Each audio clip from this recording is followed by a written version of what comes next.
Hello, everyone. Kevin Carrillo here, and welcome to another episode of the Cannabinoid Connect podcast.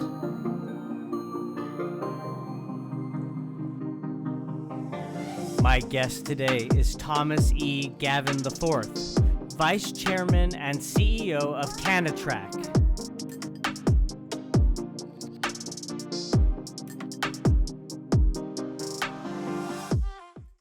Hello, Thomas. Hi, how are you? I'm doing well. How are you doing? Excellent.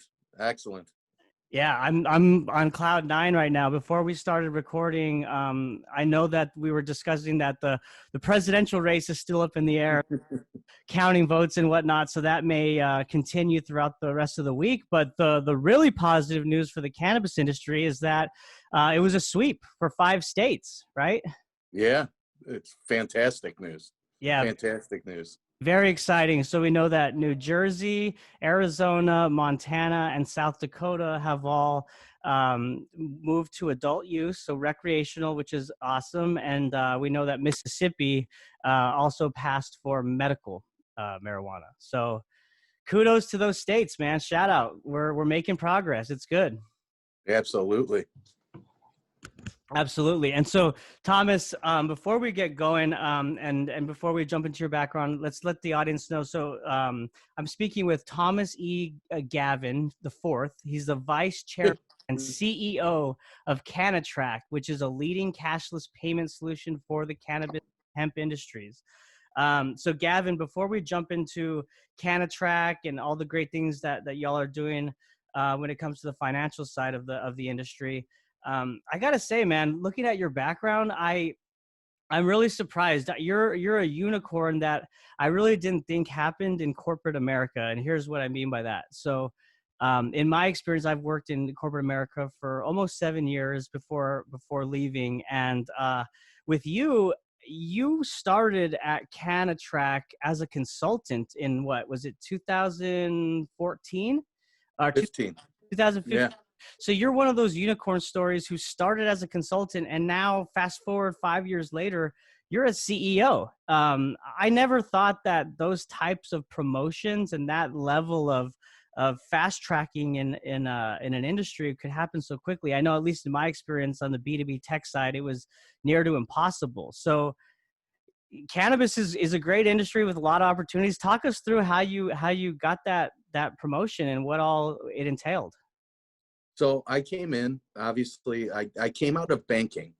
So the original question was, could I kind of help with their regulatory situation and kind of setting that side up? And although I worked a little bit on that, my focus was more towards the marketing and sales side and kind of how they were driving not just their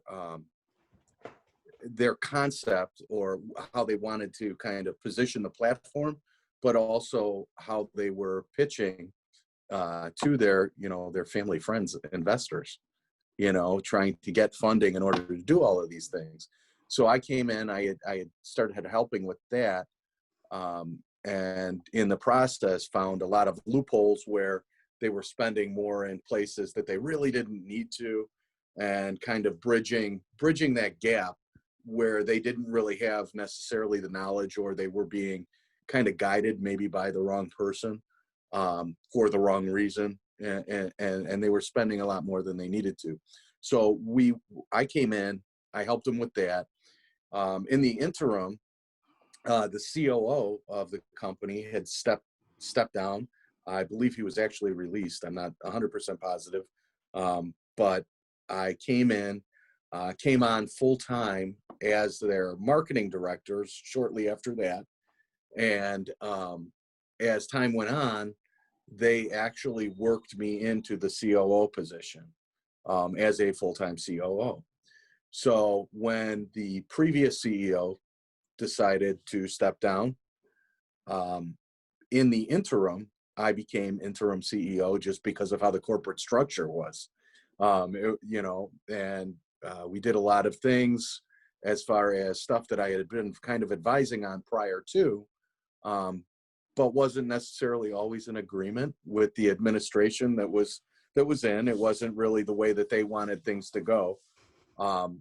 So I was able to push a lot of things that I had advised on before, and they worked. So that being said, the board voted me in at their initial board meeting the next year. They had asked if I would take the position as CEO, and in January of 2019, I said yes, and I've been here since. And So the rest is history. Yeah. that's right. That's right. Well, I gotta say, man, I mean, congratulations on that. Again, that's so unheard of in my experience within, like I said, the technology industry, B2B, information technology, things like that. So that really speaks to your work and your skill set when it comes to this area. So kudos to you. And a follow-up question to this is, obviously when you started as a consultant in 2015, the industry was still kind of getting its footing, right? I mean, this was before Prop 64 in California when that was passed, and so what approach did you take when it came to marketing and messaging that they weren't, focused on before? What was your value add there? Well, the focus had to change, and actually they had to be very restrictive as well, though, as to what they could say and couldn't say. The regulations that we now think of as everyday, regulatory positions didn't exist then. You were really pioneering the industry. So if I'm going to somebody and trying to explain to them, well, we know that it's illegal in your state, but this is what we're doing, kind of an issue, right? So we kind of narrowed down who they were talking to, narrowed down the focus, and found more of a demographic search, found the demographic that really was going to help them. So they didn't spend money, wasting time with the wrong people in order to target the markets that they wanted to get into. We went towards the bigger cities and things like that. So really just narrowed down the demographic and paid attention to the laws that were up and coming and trying to stay ahead of them. So we could, laser our focus in on what would need to go into that platform as it was being built. How are these new laws going to pass? How are these regulations going to affect us? All of that played a major role in how the platform is going to have to roll out. So basically spend your money wisely and find out who you're pitching it to. That was the whole thing. And obviously when I got in and I was able to spend a little bit more money, in those areas that really needed to be focused on, I hooked up with a great PR group. CMW has been amazing. And that really, it knocks it down. I mean, I got to hire a CMO, and also obviously bringing on our PR company was pretty much ideal. I mean, it wasn't. Let's put it this way: I can't take all the credit. Is really where this is going. I hired the right people, and I was able to have that leeway to put the right people in the right positions, and they have helped me get to where I am as well. Yeah, no, that's such a great viewpoint to have, right? It's like it's never a one-man operation. You're always going to need help and bringing on the right leadership and management teams to carry the objective out, right? So 100%, man. yeah, 100%. totally agree. So that's great that you were able to do that. Human capital is key. And, when you talk about being laser focused on the bills that were passing and legislation that was being pushed through, I would imagine that at the time, even now it's crazy, but at that time, that's got to be a full-time job and like a whole division probably focused on that, right? Because the legislation and the goalpost is moving and changing every day. So how do you keep up with all that? Well, you read a lot. Your hours are definitely not 9 to 5. We did some traveling, went different places. The founder of the company, was very up on regulatory stuff as well. And he still is. He actually still sits as chairman of the board, and he holds the seat as president. But That being said, he was very focused on that, and that's a major reason why he started the company. So I did have help on that side. So it was basically, it was kind of me and him gathering the information, or he and I guess is the proper way to say that, but gathering all of the information and putting it together. And then it was, how do I put it together in that perfect package that this works, so that was gaining the information. It was taxing. There were a ton of hours. I did have, like I said, help. That was something that he was already doing, but he kind of needed that help too, to get it all.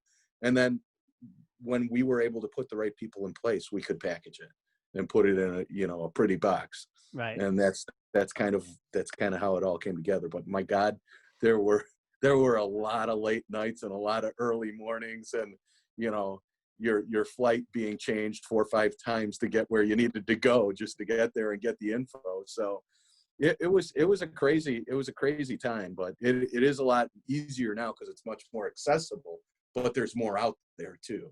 So more out there, and maybe possibly more noise, right? So really the challenge is so much data now is like sifting through what is accurate, what's not, that's probably a new challenge with the emergence of even more data as we're in 2020 as opposed to 2015. So oh, for sure. And honestly, I have to say that's where our PR team comes in real handy, because they can sort through the stuff that's important, and hey, can you take a look at this? Is this something that we should pursue, or is it, what are we looking at here? And they've been extremely helpful, especially on that due diligence side that you need to have. But as an early stage company, you don't really have the funds to go out and hire a whole division to get that together. So it's key to have that right person in the right place for that, man. right, For yeah. sure. Well, hey, shout out to CMW Media for all that they're doing for the cannabis industry. That's awesome that you have such a great partner on your side. So I'm very lucky, man. I'm very lucky. Well, hey, let's switch gears a little bit, Thomas. Let's talk more broadly about cashless payments as it relates to the cannabis industry, and let's talk broadly about CannaTrac and how y'all are working to solve some of these pain points. Well, basically the way CannaTrac functions is it is a closed loop system. The difference, I guess, kind of between us and some of the other stuff out there, we offer that mobile wallet option. We offer a physical card option. It is not your typical mobile wallet where you fill per transaction. It functions like a reloadable gift card.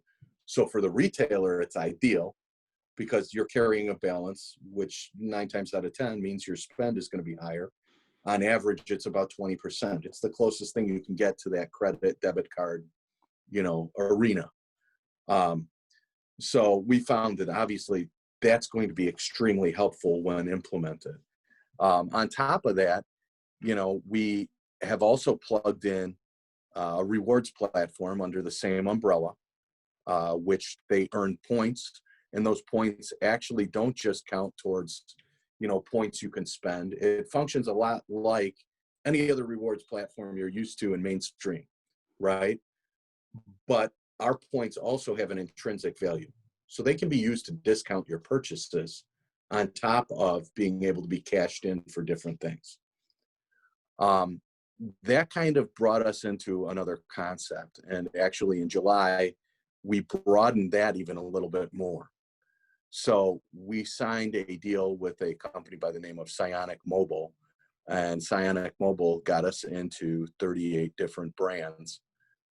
So you will be allowed to use your CannaCard in a lot of the big box national stores that everybody shops at or online shops at. You'll be able to pay with your CannaCard.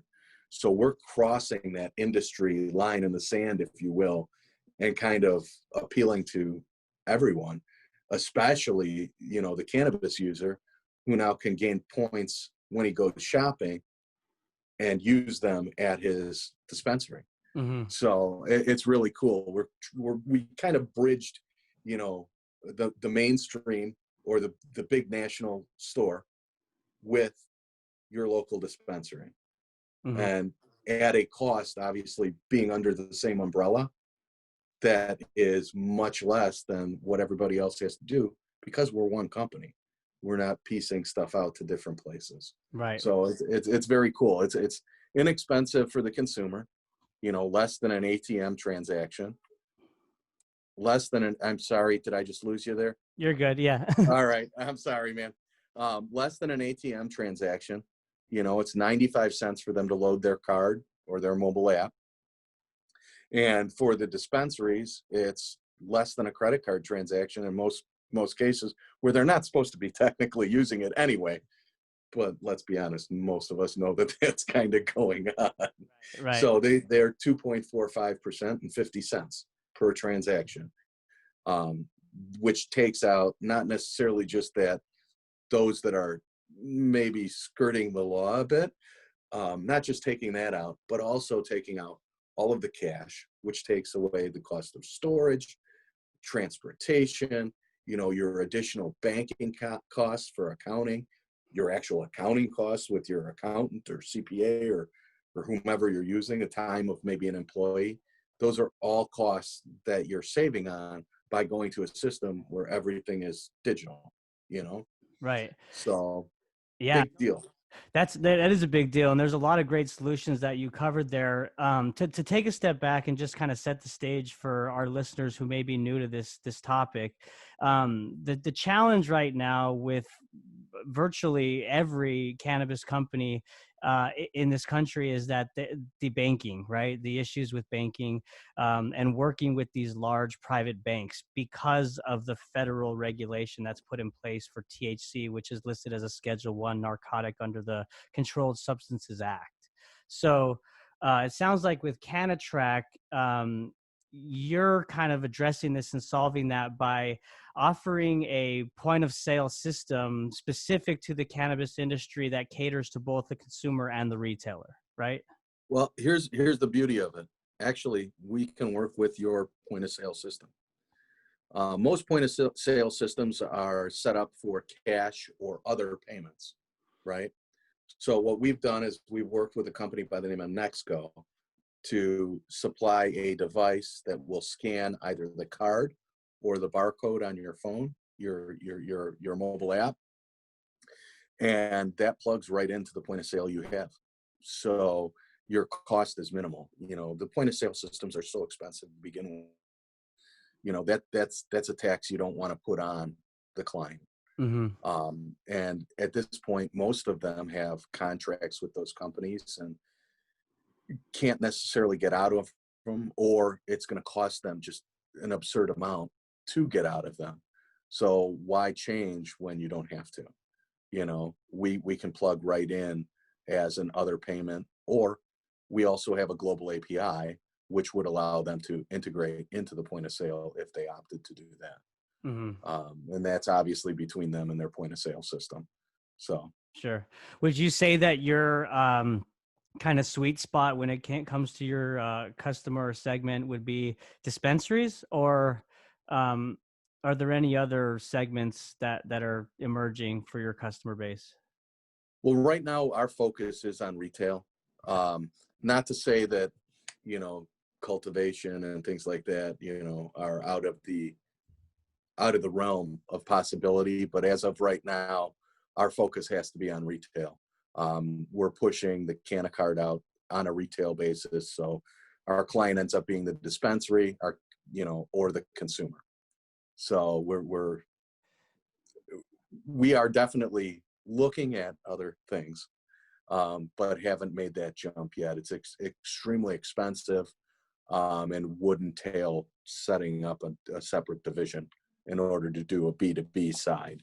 Sure. So Well, I got to tell you, it's really encouraging that companies like CannaTrac are really just trying to spearhead this issue and solve the problem right now due to the lack of the Safe Banking Act not being passed and people kind of just struggling when it comes to payments and accepting payments in their with their cannabis companies. So as that situation has kind of been pending, right? We're kind of waiting for some traction and some movement there with the Safe Banking Act. How has COVID changed payments within the cannabis industry? Have you seen any trends there? Well, contactless payments have gone up in the cannabis industry and across the board. I mean, people don't want to touch money. For lack of better words, it's dirty, Hmm. and if you can cut down on that, I mean, my doctor won't like this, but I drove through McDonald's the other day and they didn't want cash. I was like, wait, what? I mean, if they have a sign up that says, please use an alternative method, not that they wouldn't take it, I'm sure, but I saw that, I'm like, wow, that's kind of cool. I mean, um, cashless payments, if I'm not mistaken, are up like 70% over the course of the pandemic, which is unbelievable. To So add to that, I actually just recently read a story or where I'm sorry, 30%. I apologize. no, you're good. 70% of those users want to stick with it. I think that's what it was. But I'm glad you corrected. We'll get the cannabinoid fact checkers on you. So there you go. There you go. I'm ready. I'm just teasing. But to add on to your point, I recently read an article where fast food chains are starting to experiment with more cashless payment solutions as well. And in fact, Taco Bell is thinking about launching an app where you basically just order within the app. Your credit card or your debit card is tied to the app, and once you place the order, you just pick it up when you get there. You know, so no more drive-throughs and things like that, which is just seems like they're moving to be more efficient, right? Well, yeah, and that's kind of what we will be moving to early next year with the agreement we signed with Psionic, with the larger stores. It will be, they can go into the store, they can pick stuff up, or they can order ahead of time and pay right online with the CannaCard app through the app itself. So they can literally walk to the register, how much is my bill, boom, boom, boom, scan, they're done. Yeah. So it really cuts down on that currency factor. Right. Yeah. And to your point of like curbside pickup and all that, I mean, that it doesn't seem to be going away at this point, now that COVID has really kind of opened those other approaches to payments, right? So do you see curbside pickup and even your investment that you mentioned just previously with that new solution? I mean, is this the way of the future? I think so. I mean, if you have, like I said, you got an increase of 30%, with 70% of that increase continuing to say that they're going to use it, even after, if this pandemic ever goes away, after all of this, subsides, if you will. Um, I am so sorry. I just got a little message there. Um, after this subsides, or calms down, if you will, to have 70% of an increase that quickly, or holding that long out, that's amazing. Hmm. So I don't think it's going away. And why would it? I mean, it's cost effective, you know, it's efficient. It keeps people, moving quickly. You're not standing around waiting. You're literally pulling up. It's like, there are a handful of dispensaries that I've been in that obviously have the pickup, the pickup line. You walk in, you've already ordered, you're just paying at the register, because obviously you can't technically pay online. So with that being said, you're reserving it, you're showing up to pick it up and pay. Hmm. That is ideal. Why wouldn't they just keep it out of the store? I mean, from a retail perspective, I can see where maybe they don't push as many products. But at the same time, it gives people the option to come in, but it also gives people that may not have gone in at all the option to drive right through.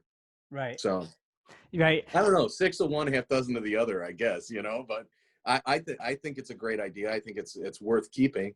I mean, I don't like standing in line. I'd be lying if I said I did.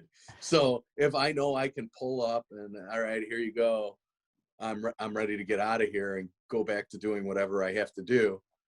I like that idea. That's, I'm sure there are a lot of people like me on that. So. I'm with you there, man. I'm all about convenience for sure. And, to your point about, the one downside for retailers may be that the ability to push more product. And I think that's valid. As we're still awaiting guidelines from the FDA in terms of messaging for marketing and sales, and then the restrictions that we're seeing when it comes to advertising within the social media platforms like Facebook, it's really difficult to make that full transition to online e-commerce in the cannabis Mm-hmm. at the moment, because to your point, if they just go with curbside pickup and contactless payments, that's great. But the ability to market all the other products online, there's still the gap there, Yeah. Yeah. I think that, there are a bunch of companies out there, a couple very prominent companies that are great at that. One actually Chicago based, pretty cool. And those companies out there that can offer those things and offer you those guidelines, those are the ones that are going to be ideal through this. So there are options, definitely. And companies like us, one of the things that we're going to be offering is in-app advertisement or enhanced listings, things like that, where you aren't necessarily pushing your product, but you're definitely getting your name out, your brand out, specials, things like that you can push out. So it's gonna be there. It's a different way of doing it. Realistically, if anything, 2020 gave us was different ways of doing things. So maybe this is just another one. 2020 slogan should be adapt or die, Realistically, that's not far off, is it? No, Man, oh man. it's not. Yeah. That's so funny, man. Wow.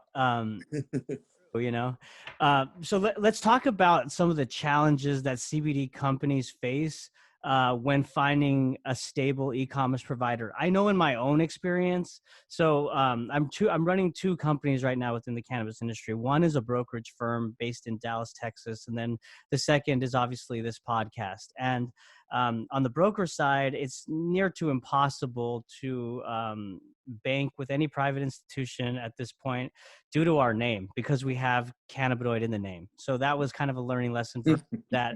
Anything related to cannabis with your business name, they're going to more than likely reject, right? So 100% understand that. Yes.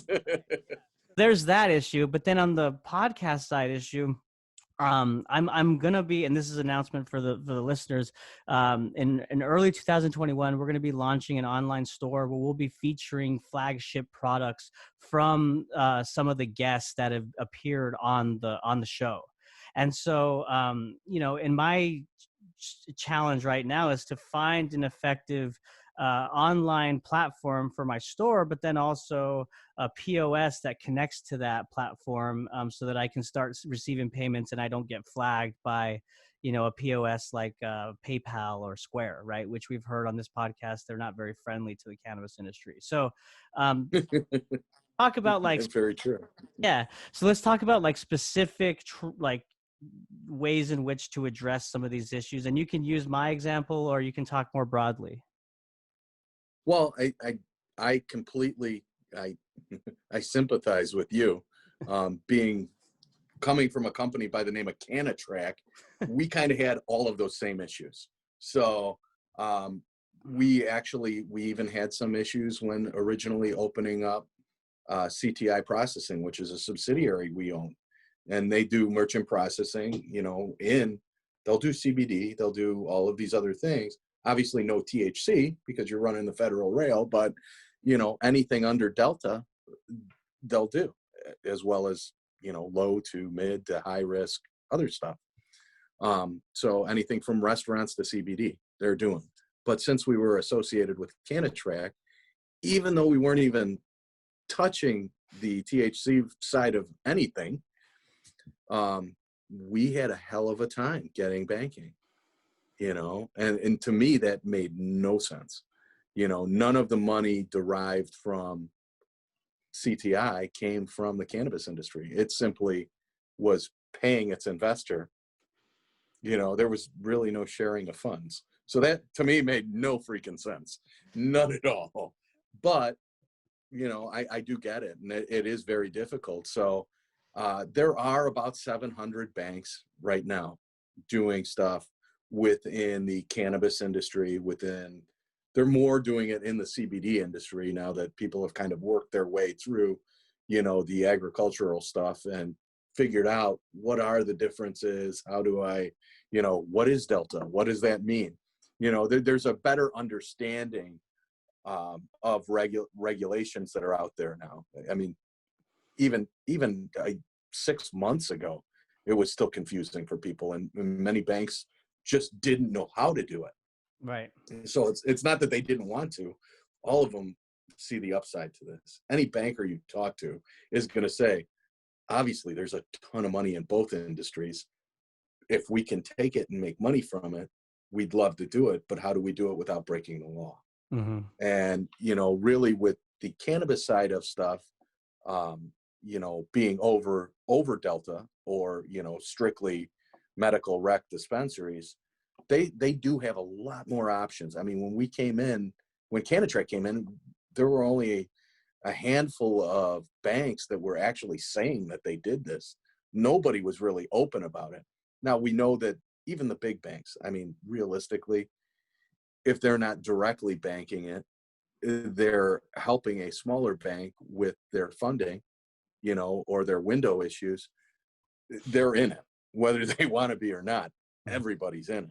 Mm-hmm. But openly banking it, you may still have some issues.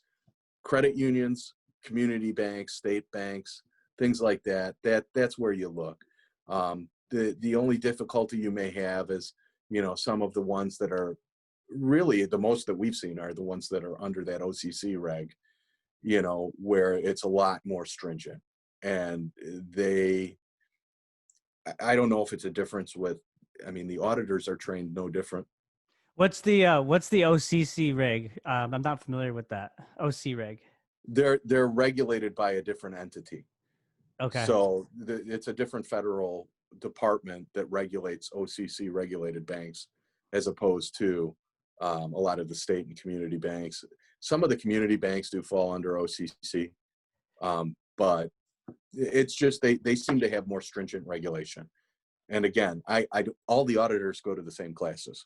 So I actually last May, I actually attended an AML BSA certification course. So I got certified to do AML BSA work.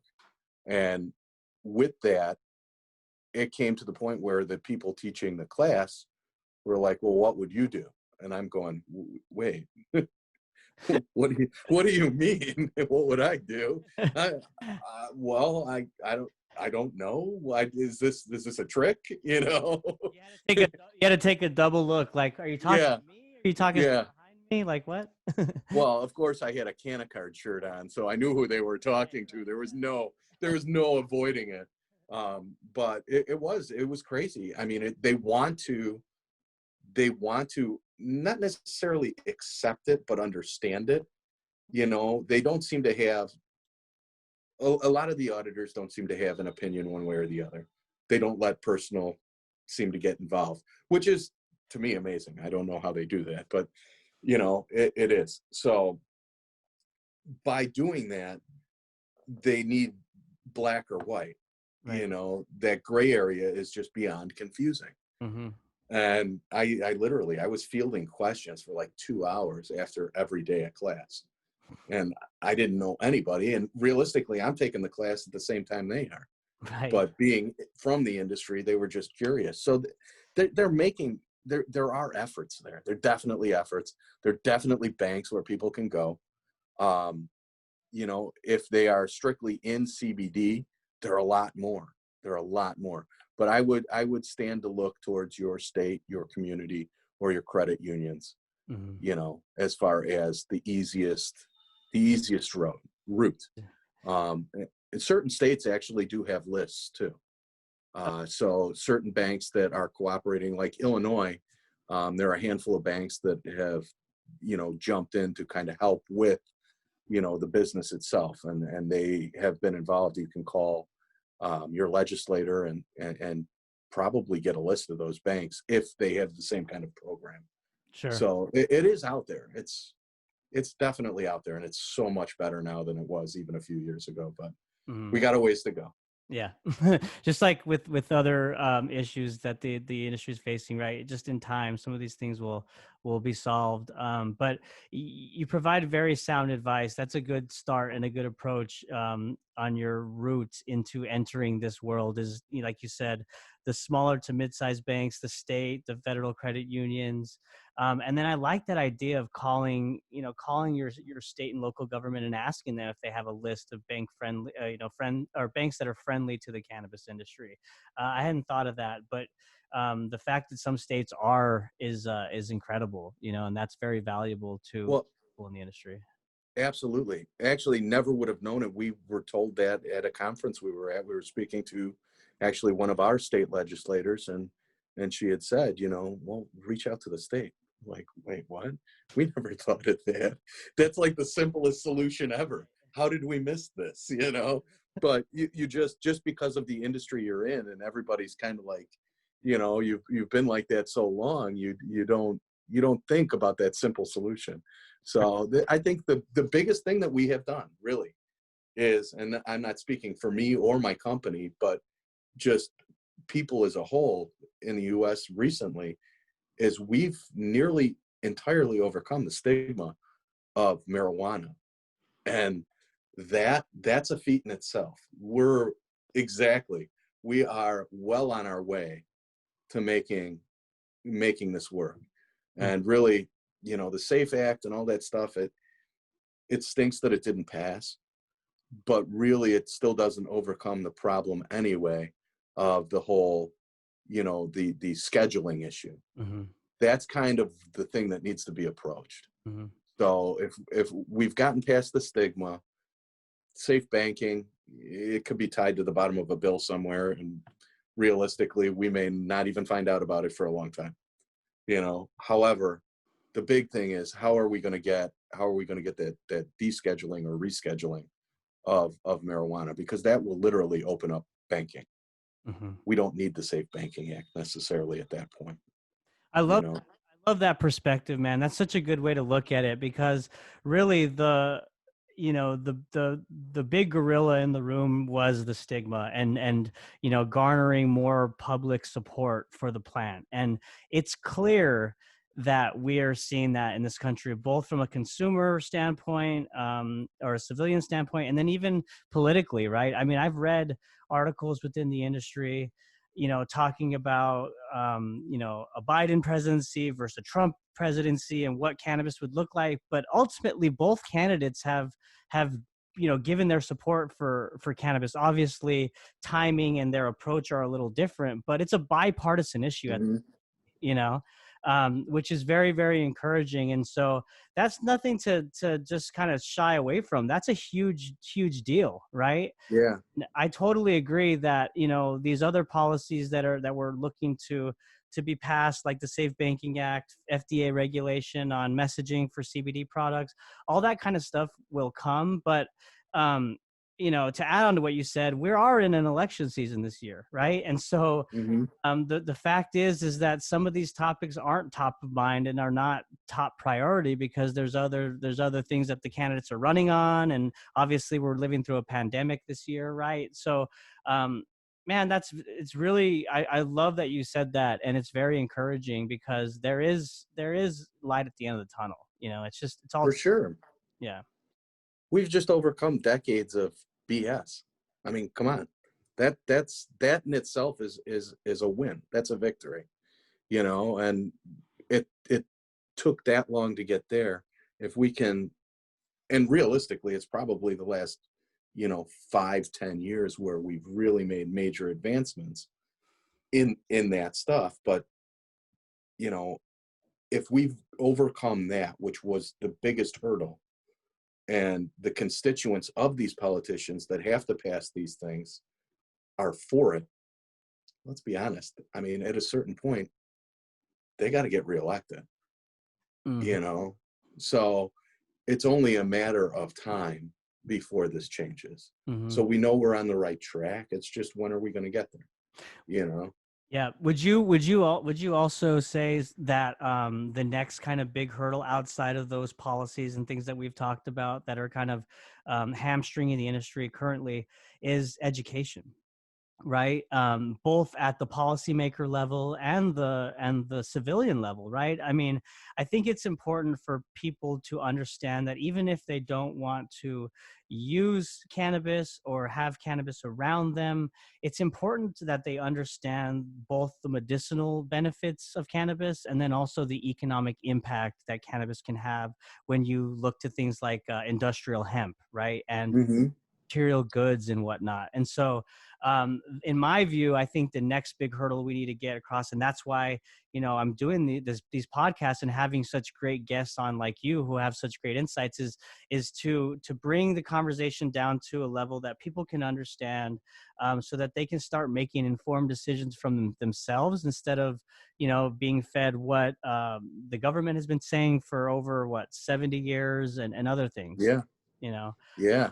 100% agree. I mean, one of the, yeah, I took actually one of the green flower courses, although I don't touch the plant in the position I'm in, it was important to understand, just because you're in the industry. And after seeing it, I agree with you. I mean, there definitely needs to be more education around that because, again, being in the industry, I still didn't know the majority of the stuff I learned in like a 101 course, and I'm going, oh my God, why have we been doing this the wrong way for so long? This just doesn't make sense. I It is. And people need to understand, the benefits of it as opposed to all the negativity that surrounded it for so long. Let's be honest, simply because of people, the right people or the wrong people, depending on what side you're on, not making money. I mean, I don't think I'm going out on a limb to say that that's kind of why this went the way it went. You know, it was something that had so many benefits. It took away from so many other people making money. Right, as a To threat to industry. I mean, right? bingo. Yeah. Thank you. Thank you. Well, much better said. Thank you. So that's it. And I mean, if people understood the savings and not just economically, but to our natural resources by using some of these things, it's unbelievable, man. It is absolutely unbelievable. Yeah. It's a game changer for sure. And I talk about that being a challenge because obviously, disseminating this information to the masses and having them consume it and understand it is one thing, but the fact that we've heightened the complexity of the plant when it comes to governmental regulations, that's another kind of barrier, right? It's like, because if you were to just explain how cannabis is beneficial from a medicinal and economic standpoint, you could do that, right? You could talk about THC, you could talk about CBD, you could talk about textiles and hempcrete and all this stuff, right? But the fact that we've kind of categorized the plant in three different buckets now, it's like we have to kind of define them in three different ways, right? You got marijuana, which is a government term that speaks to THC and the psychoactive properties for that. Then you got cannabis or hemp, which is zero point 0.3 or less THC. Um, and then you have weed. I mean, you have all these different kind of names and ways regulating that. We're gonna really have to step back and really think through how we explain this to just the average person because it can be confusing. I agree. I agree. I think it's come like most recently, and I know this may sound silly because we're both in the industry, but the way the word cannabis is actually thrown around, I think makes it almost as confusing as anything. I mean, because you aren't breaking it down as to where that goes, right? So I agree. But back to your point originally, education is huge. And until you actually do spend an hour or two, doing a little reading or watching a documentary or a video or hell, YouTube, just spending a little time to learn, you don't know. You just don't. And even if you think you do, there's so much more out there. It's just mind boggling, man. Yeah, anybody who says they know it all in this industry or any industry for that matter, they're full of shit. You know what I mean? Like there's Thank you. I didn't know if I could say that on the podcast. You can say whatever you want on this podcast. Say whatever you want. That's why it's open and organic. But to be the smartest guy in the room is not a position that I want to be in, because this industry is always changing and evolving, every single day. So it's important to always be wanting and willing to learn, Yep. And The minute you think you're the smartest guy in the room, you're no longer the smartest guy in the room, right?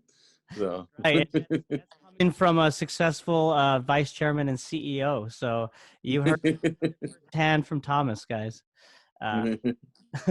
So, hey, Thomas, we've talked about a lot of great stuff. Before we sign off, is there anything that you want to talk about or cover, or maybe talk about some initiatives when it comes to education that CannaTrac is doing, or the floor is yours, basically. Well, as far as CannaTrac, we're expecting a major launch here in Illinois soon.